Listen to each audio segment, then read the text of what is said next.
ಮಡಿಕೇರಿಯ ಹಿಲ್ ರೋಡಿನ ಅಹಮದಿಯಾ ಮಸೀದಿ ಸಮೀಪ ನೂತನ A to Z power tools ಮಳಿಗೆ ಶುಭಾರಂಭವಾಗಿದೆ. ಕಾಂಗ್ರೆಸ್ ಮುಖಂಡ ಖಲೀಲ್ ಬಾಷಾ ಮಾಲೀಕತ್ವದ ನೂತನ ಮಳಿಗೆಯನ್ನು ಮಡಿಕೇರಿ ಪೊಲೀಸ್ ವೃತ್ತ ನಿರೀಕ್ಷಕ ರಾಜು ವಿದ್ಯುಕ್ತವಾಗಿ ಉದ್ಘಾಟಿಸಿದರು.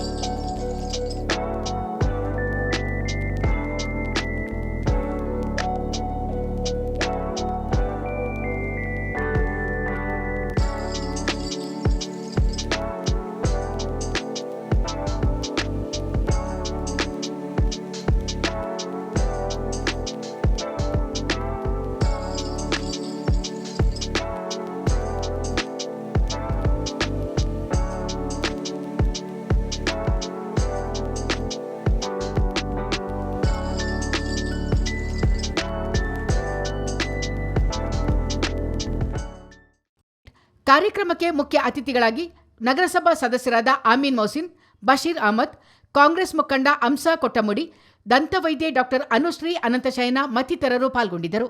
ಮಳಿಗೆ ಮಾಲೀಕರು ಅತಿಥಿಗಳನ್ನು ಸನ್ಮಾನಿಸಿ ಗೌರವಿಸಿದರು.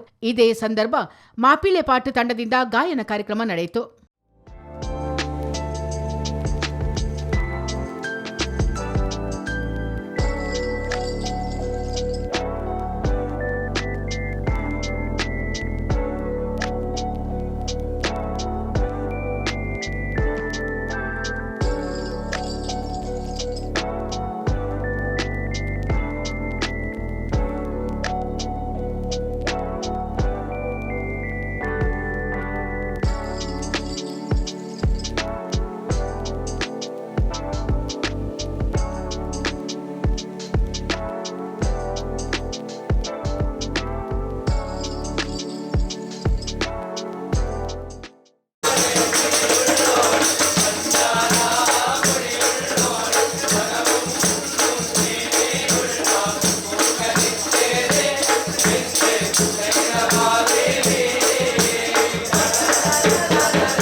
ಎ ಟು ಝೆಡ್ ಮಳಿಗೆಯಲ್ಲಿ ಗೃಹ ಬಳಕೆ ಮತ್ತು ಉದ್ದಿಮೆಗಳ ಬಳಕೆಯ ಎಲ್ಲಾ ರೀತಿಯ power tools, generators, accessories, UPS ಮತ್ತಿತರ ಸಲಕರಣೆಗಳು ರಿಯಾಯಿತಿ ದರದಲ್ಲಿ ಲಭ್ಯ ಎಂದು ಮಾಲೀಕ ಖಲೀಲ್ ಬಾಷಾ ತಿಳಿಸಿದ್ದಾರೆ.